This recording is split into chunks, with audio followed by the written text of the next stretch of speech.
美国国务院在12月的官方推特上发布了一段录像，称中国消除了维吾尔族的语言和文化。他说，中共在东突厥散地区的学校中，对维吾尔族学生和其他穆斯林少数群体的成员讲其母语的行为进行处罚，并禁止在学校内祈祷和穿着任何宗教服饰。报告还详细说明，家庭探访次数保持在最低水平。声明补充说，当局禁止以中文以外撰写的任何语言文学作品。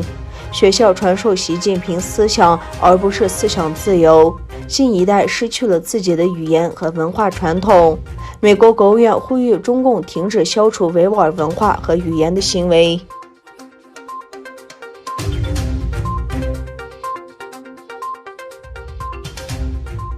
正当美国政府针对中港官员加码制裁，一直关注香港，由日本国会议员组成的关于对中政策国会议员联盟也召开听证会，包括执政自民党在内的跨党派参众两院议员要求国会尽快制定日本版马格尼签基法案，制裁违反人权、涉及香港以及维吾尔暴行的中港官员。关于对中政策国会议员联盟是由日本国会超过30名跨党派议员组成。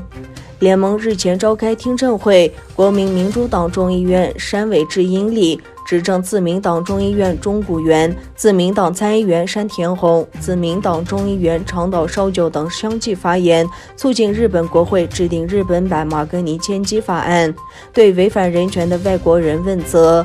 山尾智英里表示，日本目前没有机制制裁打压人权的人士。随着更多民主国家相继订立人权制裁法案，促进日本也应该跟进立法，制止中共对香港以及维吾尔人的暴行。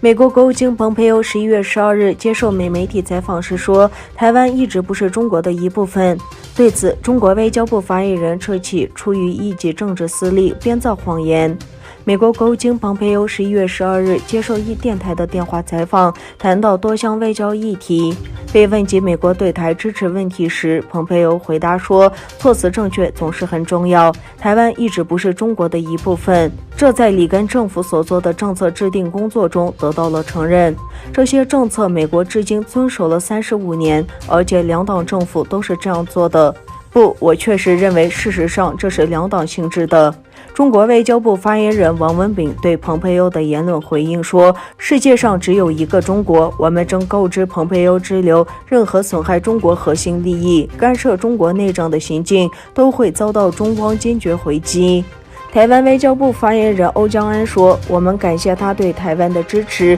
以及对于台湾民主的肯定。中华民国台湾是一个主权独立的国家，确实不是中华人民共和国的一部分，这是事实，也是现状。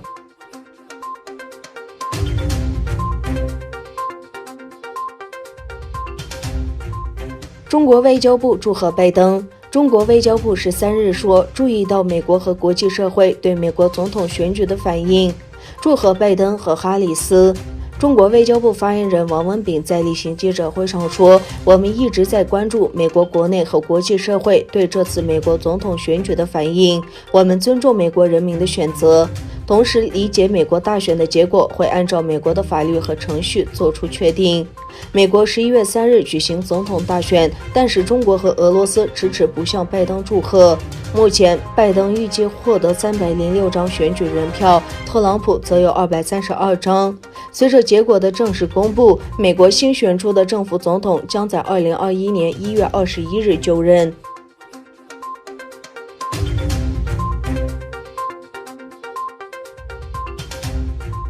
特朗普政府星期五将中国的字节跳动公司剥离其短视频应用程序抖音海外版 TikTok 在美业务的最后期限，从原来的11月12日再延长15天。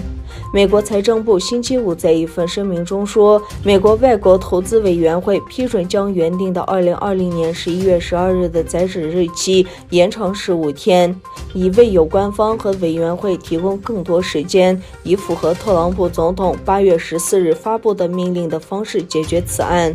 特朗普总统在这个命令中要求字节跳动和 TikTok 在90天内采取具体的资产剥离和其他措施，以应对字节跳动带来的国家安全风险。